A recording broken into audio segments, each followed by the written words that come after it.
Now, the car company, the car giant Nissan, is investing £250 million at its Sunderland plant to make a small luxury car.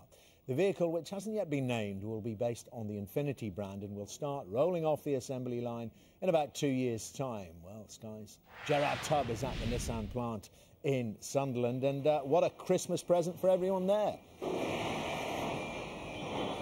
Yeah, it is a real vote of confidence in this plant, and it's had a lot over the years. I mean, we were here, in March, when the Geneva Motor Show was on, and they announced that they were going to be building the new Invitation here. That's going to replace the Note. This production line behind me produces both Notes and Dukes.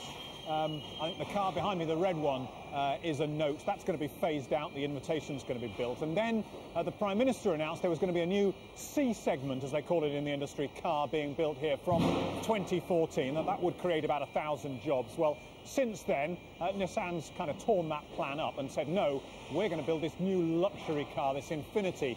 It's only going to be small, but it'll be high-priced.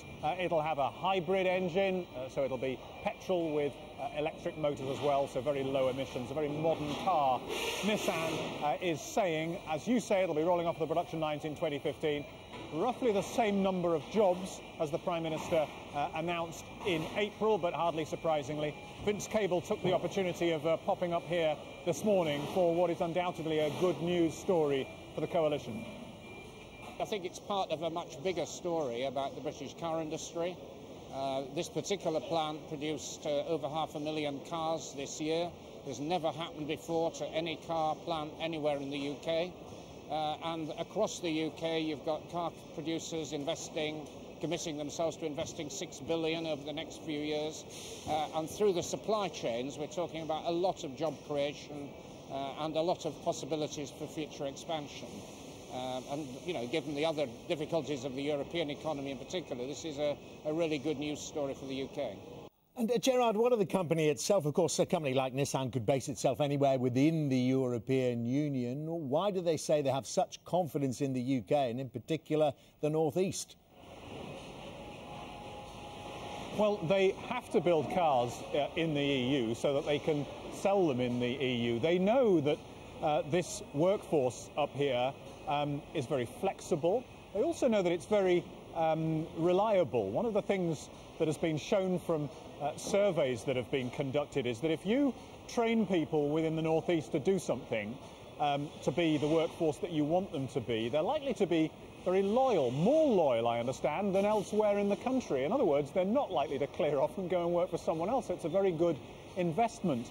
And you could say they obviously took a gamble here when they opened this plant, but it's paid off because the people working on this line behind me, some 6,000 people work for Nissan up here, they have embraced Japanese working methods, and they're always striving to do that little bit better and build a car a little bit faster and more efficiently. And they have now they have now exported 5 million cars from this plant, built in Sunderland, across the world. Really quite some accolade. And now 2 new models coming here over the next few years. Big news up here.